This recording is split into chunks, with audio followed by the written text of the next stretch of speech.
nos acompaña Alejandro Poiré, analista político, decano de la Escuela de Ciencias Sociales y Gobierno. Buenas tardes, bienvenido.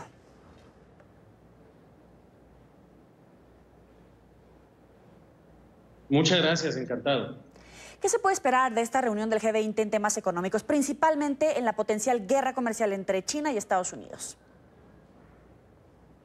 Pues creo que esa es la gran expectativa de la reunión del G20. Desde hace muchos meses se ha hablado de acercamientos potenciales entre Donald Trump y su homólogo chino, pero realmente cada vez que se está planteando un acercamiento, inmediatamente después o previo al potencial desenlace y el fin de esta guerra comercial, vuelve a surgir información o vuelve a cambiar la táctica de corto plazo del presidente Trump con nuevas sanciones, nuevos aranceles. Y en general la perspectiva es que puede haber acercamientos, puede que se aligeren un poco las tensiones, pero no creo que haya una expectativa consolidada del fin a esta guerra comercial. La información reciente sobre Huawei y sus prácticas y vinculación con la industria militar china seguramente será utilizada por el presidente Trump para persistir en su guerra comercial contra los productos chinos que están entrando al mercado estadounidense. Y ciertamente esto muy probablemente también se va a acentuar en el contexto estadounidense en el cual pues han iniciado las campañas de los demócratas, han iniciado los debates de la interna demócrata y en esa medida es probable y previsible que aumente la visibilidad de las críticas al presidente Trump y ya hemos visto en el pasado cómo esta estrategia del presidente Trump de buscar adversarios, en el caso mexicano el asunto migratorio, en el caso chino también el asunto comercial, es muy probable que persista. Ahora, escuchábamos a Fabricio Segovia hablando de las reuniones que había sostenido el presidente Donald Trump con Vladimir Putin, con Jair Bolsonaro, que es la primera vez que acude a esta reunión, con otros 6 mandatarios que tuvo reuniones bilaterales. Sin embargo, el presidente de México no acudió. ¿Qué significa la ausencia de López Obrador en medio de la amenaza de aranceles a productos mexicanos por parte de Estados Unidos, de la crisis migratoria en la región, en gran medida por Donald Trump? Porque el canciller definitivamente no puede entrar a las reuniones entre presidentes, pero parece que tanto la Cancillería como la presidencia mexicana están minimizando el hecho de que México no ocupó su silla en medio de las potencias mundiales. Así es una oportunidad perdida, es un cambio histórico para México.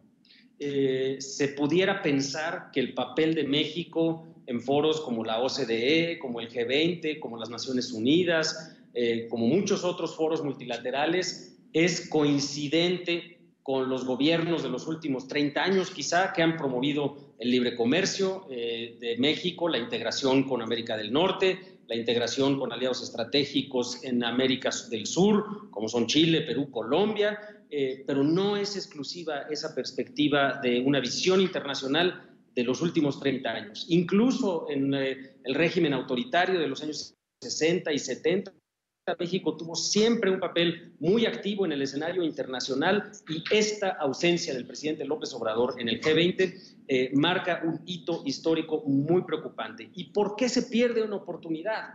Porque es justo este momento en el cual Estados Unidos está amenazando con una guerra comercial contra México en función de la expectativa de que México frene un fenómeno migratorio que ya hemos visto en otras latitudes del mundo. Es muy difícil frenar por decreto y mucho menos a partir de amenazas comerciales. Es una oportunidad perdida que también tiene que ver con el hecho de que al final del día los nuevos invitados a esta reunión del G20, los nuevos dirigentes de este grupo, pues eran 2 en esta ocasión.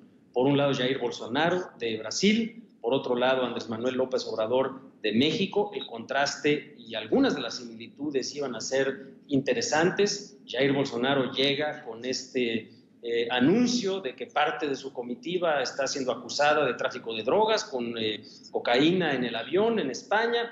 Y era una extraordinaria oportunidad para que el presidente López Obrador, que ganó una elección pues masiva el año pasado aquí en México, aportara y llevara ese capital político de la elección reciente todavía de la novedad en este foro para plantear seriamente el tema de migración, el tema de cumplimiento de los acuerdos comerciales internacionales, y simplemente eso se perdió.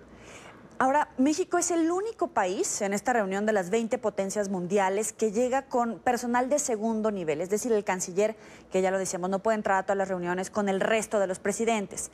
En medio de la reducción de las expectativas de crecimiento para México para este año, de la inestabilidad económica a partir del inicio del gobierno del presidente López Obrador, ¿hacia dónde va México? ¿El presidente está minimizando la economía mexicana del panorama regional y mundial? ¿México está perdiendo este lugar protagónico de la región? Mira, hay el origen en parte de esta perspectiva tiene dos razones, creo yo. Una, que está plenamente justificado y es esperado, y de hecho una parte muy importante de la opinión pública mexicana lo aprueba o lo valora, que es la noción de que el presidente de la República es un servidor público más y no tendría por qué tener lujos, no tendría por qué tener prebendas. Puede viajar en avión comercial, puede viajar sin mayor parafernalia, y en alguna medida debiera dedicarle en esta narrativa, digamos que es la del propio gobierno, más tiempo a la política interna. Y así lo establece el propio López Obrador desde su toma desde la elección y la transición, la toma de protesta, etcétera. Y es una narrativa de que lo que importa es la austeridad por un lado y por otro lado la política interna. Y él dice, es una frase, digamos, hecha, que la mejor política exterior es la política interna y la política interior. Pero sí creo que eso oculta una desconfianza del exterior, un sentido de que en esos foros no se van a generar nociones productivas y alternativas útiles para el gobierno y para el pueblo de México. Y creo que ese es un grave error desde el punto de vista de las oportunidades que se pierden. Pensemos en una conversación y una declaratoria eventualmente conjunta de México con el resto de los países o con un segmento de los países de alguno de estos foros, hablando de la responsabilidad compartida por el fenómeno migratorio, cosa que sería muy valiosa. Eso es muy difícil lograrlo si no está presente el presidente de la República, pero incluso a nivel interno, México es un país que, como otros países de la región de América Latina, se siente orgulloso de su participación en foros internacionales. No solamente nos enorgullece el peso de los directores mexicanos en Hollywood, el peso de los chefs mexicanos en los mejores restaurantes del mundo, el peso de los equipos mexicanos en las Olimpiadas y en las competencias globales, también nos enorgullece y esperamos una participación de México como una potencia emergente en el escenario internacional, y eso le va a costar al presidente López Obrador en la opinión pública mexicana. Abramos el análisis. Irán también estará en el centro de las conversaciones, con el aumento de las tensiones en el Golfo y la decisión de Teherán de abandonar el acuerdo nuclear. ¿Qué podemos esperar de este tema? Es sumamente preocupante, y lo que estamos viendo ya es que tradicionalmente, en particular en los Estados Unidos, que es el país que está generando más inestabilidad en estos escenarios, es quien toma la decisión de salirse del acuerdo de contención, digamos, de control de la industria nuclear en Irán, y deciden ellos salirse de ese acuerdo. Lo que está empezando a generarse en el Congreso de los Estados Unidos, ya con mayoría demócrata, particularmente en la Cámara de Diputados, es una serie de iniciativas que están tratando de frenar, de contener el daño potencial causado por los Estados Unidos en estos escenarios. Eso por un lado. Y por otro lado también vemos la suspicacia de las otras potencias europeas, particularmente Francia y Alemania. En el caso de la Gran Bretaña, también están en medio de su dilema político y de la renovación del liderazgo conservador en el Parlamento.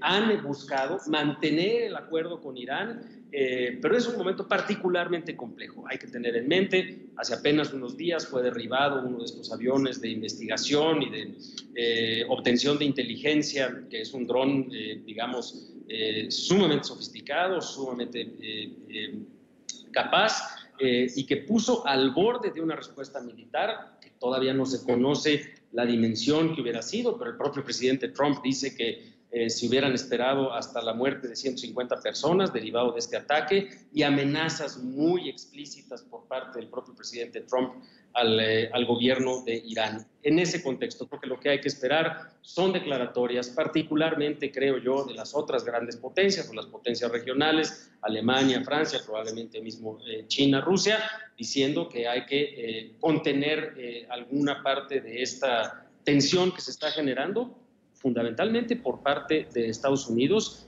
y su desacuerdo con los tratados y los acuerdos alcanzados durante la administración del presidente Obama. Alejandro, ya se han firmado algunos acuerdos, se han analizado nuevos acuerdos comerciales entre la Unión Europea y el Mercosur. ¿Qué se puede esperar, por ejemplo, respecto al Brexit? ¿Alguna deliberación?